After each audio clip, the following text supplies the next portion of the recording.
Esselamu Aleyküm değerli Müslümanlar. Yine İbrahim Dessouky Hazretlerinin öğütlerinden devam edeceğiz. Allah dostlarının halleri. Başlık. Ey evlatlarım. İbrahim Dessouky Hazretleri buyurur. Ey evlatlarım. Sizden birinizin Allah ile muamelesi güzel değilse anlayamayacağı halleri sormasın.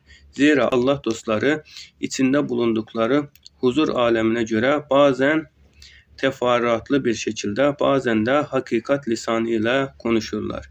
Ey oğlum, sen onların hallerini tatmadan kendilerini tanıyamaz ve içinde bulundukları aleme nüfuz edemezsin. Sen onların delalette olduklarını mı zannediyorsun? Hayır, onlar istikamet üzeredirler. Fakat bunu sen anlayamazsın. Ey oğlum, sen yüzme bilmediğin halde denize dalar mısın? Eğer dalarsan boşu boşuna ölüp gidersin. Çünkü kendini ölüme sen attın.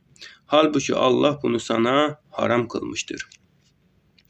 Unutmamalısın ki sana vacip olan Allah dostlarının duasını almak ve onların bereketlerinden istifade etmektir. İşte onların amelleri gibi amel işleyemediğinde yapacağın budur.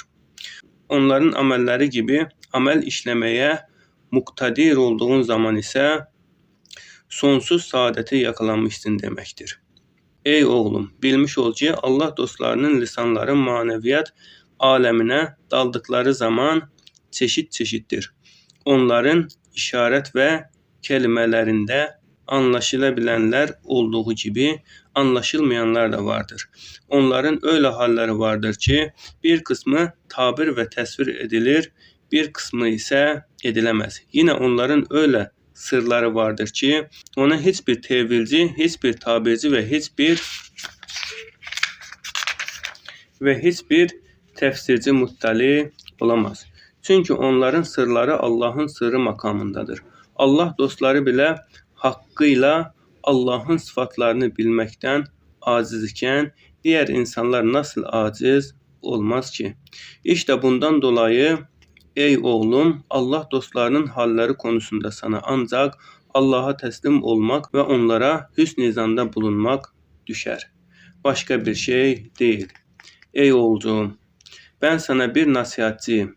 Eğer Allah'ın sevdiği ve ona yakın dostlarına yalan ve iftira atar, onlara karşı cüretkarlıkta bulunursan, Allah sana buğz eder, yardımını keser. Bütün cin ve insanların ibadeti kadar ibadetin olsa bile bundan sonra asla iflah olamazsın.